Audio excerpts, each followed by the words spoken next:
Welcome everybody again to TheTitleFight.com. Gordie, Tamayo here. We have Brandon Stubbs, Steve Gallegos here, and we want to just welcome everybody to another Sunday afternoon, throw you some boxing here. First off, real quick, yesterday afternoon over here in the States, we got a chance to see Del Boy, Derek Chisora, take on Malik Scott in a bout that was kind of a crossroads fight for Del Boy. You know, it was kind of either a win this fight or he just goes off and chooses some other career path pretty much after some pretty tough losses to some pretty big names though. And we got some surprises that came along that fight there. Brandon, I seen you tuning into that and talking up about that online. What was your overall take on what was going on during that fight and the outcome? Very bizarre outcome. I will say this, Derek Chisora did look like he was in probably the best shape of his career. They said he was about 20 pounds lighter of his last couple of fights. So he definitely came in more focused, more physically prepared. And that was one of the big things a lot of the commentators there on Fox Nation over in the UK were saying, that he knew that this is a make-or-break moment. As far as how the fight ended was bizarre. Chisora hitting Malik Scott with a shot out of behind the head. Knocked him down, but Scott still seemed to have his whereabouts about him. He was getting the count, gets up at about 9, maybe 9.5, and then the referee, as soon as he stood up, calls a stop to the fight. Was it an early stoppage, a bad count? Sure. But on the same token, on Scott's end, he's got to know, if you're able to get up, don't wait till the last second. That's why most guys, you always see get up at the 8th, and not wait till 9 to where something like this can occur. So I got to put a lot of the blame on Scott for not getting up earlier the count if he had his whereabouts about him. Right. No, I got to agree on that one. I thought it was maybe a little premature by, a split second there, but there again, that was Scott's responsibility to get up and beat the count there. And either way, heard some outrage going on from some people. Other people were like, hey, that's how it goes down. Post-fight, Scott seemed to be a pretty good sport about it, though. I mean, he went right over to him, gave him props, and he said a couple things after that maybe could lead us to seeing a part 2. Brandon, do you think we see a part 2 to this? Does it make sense for them to have one? It makes sense to have a part 2, but one thing that Frank Warren had said there on Box Nation was that it will happen, it just won't happen immediately. He does want to see both these guys take fights in between, maybe build it up to where the rematch can be even bigger when Scott goes back over there across the pond in case where they can make it even a bigger event, maybe the stakes be even larger, and which would mean more money for both parties involved. Sure. So maybe not a bad deal for both parties there. Steve, where does this put the American heavyweight division? I mean, we had Scott coming on over. He's kind of been a guy that's been in the cut for a while. Not everybody knows about the guy, but he has been active. He has been coming up along the ranks here. This was his kind of a big moment to shine. Blew it in that bizarre fashion, but where does this leave the American heavyweight division? We got Deontay Wilder, who a lot of people say is a bunch of hype as well. He packs a punch, has a pretty big KO record, but a long limited opposition here as well. What are we looking at for the American heavyweight division? Well, there's not too many players in the American heavyweight division. It can be exciting. Seth Mitchell and Jonathan Banks, did not provide us much. Did not provide any action, in order to get fans excited again. Brian Bye-Bye Jennings is probably the best American heavyweight right now in terms of excitement. And of course, he's going to be getting his shot here soon. So it's kind of dwindling at times. We feel it's hot, but then again, it's on the decline. Moving on here, we got a couple of bouts here that are on a card. Brandon, you talked a little bit about One Time for a while. Keith One Time Thurman. He's going to be making a return here pretty soon, against a guy that maybe not everybody knows on their radar, but a guy that's still all the same. He's going to be, maybe having his hands full with it. Keith has been slowly coming up along the ranks. He's got some pretty big muscle behind him as well as far as promotional pool. What's your prediction coming up with his bout coming up this weekend against Diego Chavez? Diego Chavez is easily going to be the toughest test thus far Thurman's career, which is a good thing. Thurman definitely needs to, as time goes on, get tougher and tougher opponents. And to his credit, in each of the bouts that he's had here over the recent years, with each tough opponent they've brought across to him, he's met the challenge, he's went out and he's done his job. I really think this coming Saturday is going to be no different. I see Thurman going out doing his job. He's on a card called Knockout Kings too. Right. That's what he's going to do. He's going to knock the guy out. I see him having a tough first maybe quarter of the fight, but I really see it from the fifth round going forward. He's going to oppose his will, use his naturally bigger size to his advantage, and he's going to get him out of there, I'd say, really no later in the eighth round. Yeah, very fitting. I'm excited to see him back in the ring too, especially after, he's had some words with some other people, and they haven't seemed to want to give him the time of day since he's kind of fresh on the block here, but excited to see him coming up on Saturday this upcoming week as well. On the main event, we got Andre Berto, who's been on somewhat of a hiatus for a while, especially after some negative publicity, both for, PEDs and at the same token with his Floyd impersonation shoulder roll that really didn't do him much justice as well. He's going to be coming up against a pretty rugged contender in Berto-Karass here on the main event there. Steve, what do you see playing out with this fight there? You think Berto's got it? He's going to be able to come back after some pretty disappointing performances here and be able to, put on a show? Or, is he going to get just mauled down and kind of overran by the vet here? I think it's a good fight for Berto to come back off of. The last couple of years have been rough for Andre Berto, especially with the suspension that cost him his shot at regaining the world title against Victor Ortiz and against Robert Guerrero. He just wasn't beaten. He was beaten up and punched in that fight. And of course, the way his eyes looked at the end of that fight, man, I'm surprised he was able to see out of him. So, Berto-Karass is, just the right type of fighter for Berto to look good against. He comes forward, likes to brawl. He's going to play right into Andre's hands. Andre, needs to go back to his boxing. Use his speed, use his skill, and pick him apart. And I have a feeling, Berto's going to stop him, late, and it's just going to be a showcase. I don't give Berto-Karass much of a chance at all in this fight.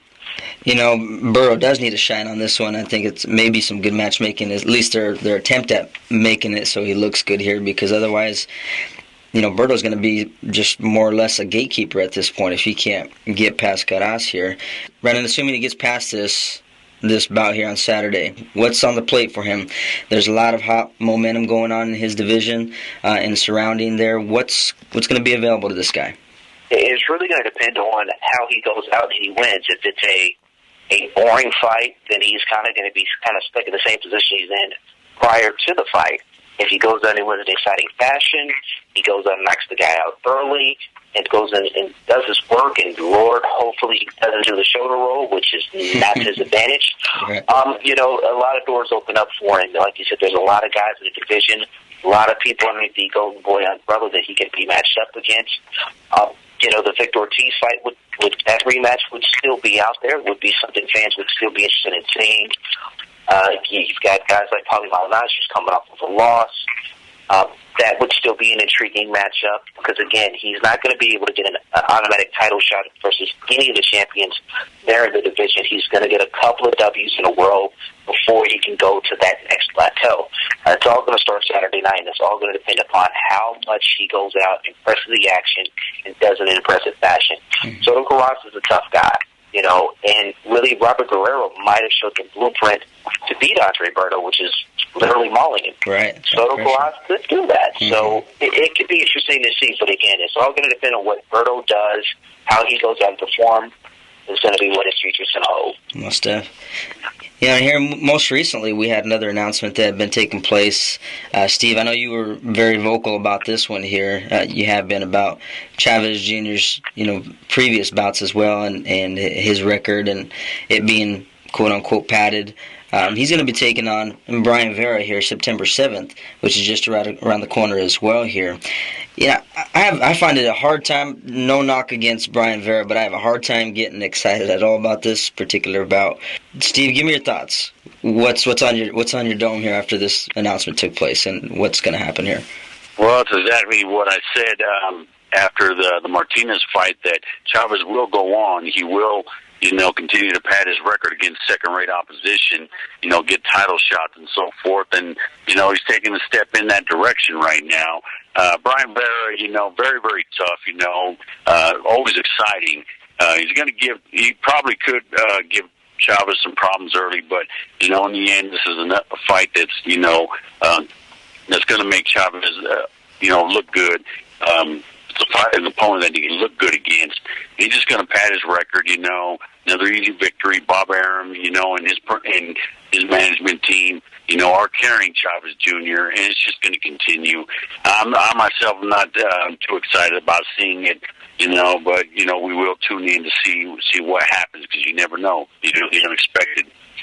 Sure. At this point, with kind of where he's at after the whole testing ordeal that took place post-Martinez fight here, and Martinez not looking too hot as well in his last outing. Do we see these guys fight again? Does it even make sense for them to fight again? I mean, the money's probably there. It's still a big money fight as far as the name's concerned. Would it even make sense at this point, or are both of them safe to say to go in different directions and be okay? Brandon, what do you think on that? I think it makes all the financial sense in the world because, if you really look at it, where are these two going to go? I mean, do you want to, if you're either one's promoter, if you're Martinez or Chavez as a promoter, do you want to feed into the wolves and feed into Triple G? Mm-hmm. No. Because whoever faces Triple G next is going to lose. So it would make the most sense for them to do the rematch, and then the winner of that rematch then go on and face Triple G, because really, after that fight, no, there's really going to be no one really left in that division for them to challenge, unless they're going to go up to 168, and face possibly Andre Ward. So the rematch makes all the sense in the world. It's there for them to make. People would still want to see it, given the fact of how dramatically the fight ended in the 12th round. Brandon Martinez pretty much dominated for 11 rounds. But you did see those glimpses to where if Chavez is motivated and he can land a shot, he was able to put Martinez down. So that in itself is something that the promoters and HBO, they can try to pitch that and can sell that. Chavez does have a following. People would go out to see him. We saw that. They had the fight the same weekend in Las Vegas as Canelo, and both of those events were sellouts. Right. So Chavez definitely still has the fan base. Martinez has a very decent fan base as well. The fight makes sense. It should make them both money. This past Friday night, we had some excitement going on with a guy that we got to talk to on several occasions. One of my favorite guys to get on the line here with is Hammer and Hank Lundy, and he dropped the hammer straight up on Olusegun Jose. He's been calling out Matthysse for a while. Nobody's been wanting to fight Lucas Matthysse, or seemingly, at least out there, people are building the buzz that he's being ducked. But it finally came to pass. Danny Garcia, Lucas Matthysse, officially the co-main event for the one down in September on the undercard of Floyd Mayweather versus Canelo Alvarez here. Brandon, you got to chime in on the media conference call, I believe, on this one here when everything was going down and being announced officially. What's your opinion on this bout taking place? Could it steal the show? It's more likely to steal the show. I really have a feeling it's going to steal the show, because it's going to probably end in such a dramatic fashion to where the crowd is going to be just so hyped after seeing that, it's going to take something spectacular in the main event to top it. So, and one thing Leonard Ellerby said on the call, who is a part of the Mayweather promotion team, and he said he hopes it does steal the show. They want to give boxing fans what they want to see. Mm-hmm. They heard the complaints just as much as Golden Boy did. They wanted to see the fight, so therefore they made it financially available to put this on the undercard, which makes this event in itself, even if the rest of the undercard is just lames, right, those two fights alone are going to be worth your price to pay for pay-per-view. So maybe it's not for maybe going out to Vegas to watch it live, but right, pay-per-view-wise, without a shadow of a doubt, that fight's going to steal the show. I'm not going to give my predictions thus far, but if anybody who follows me on Twitter knows how I feel, and it's going to end violently, very, very violently. Yeah, no, I agree with this one, and this is going to be a slugfest, I think. Both of these guys can pop to carry a good chin. They're still both young. I believe they're both going to put on a really good show, and it could actually steal the show. But Steve, moving forward on this particular bout here, give me your scenarios here on outcomes between Garcia and Matthysse. I think Garcia needs to put the music on hold for just a minute, because he's got his hands full with the machine here, right? What's going to be the outcome, assuming one person comes out on top over the other? I can just see all action fisticuffs are going to be flying in this fight. Garcia, just like Brandon had said, in the judo fight, he's shown that he's vulnerable, shown that that he can be vulnerable to a big punch, and nobody hits harder in the sport down at 140 pounds than Lucas Matthysse. This man has got tremendous power.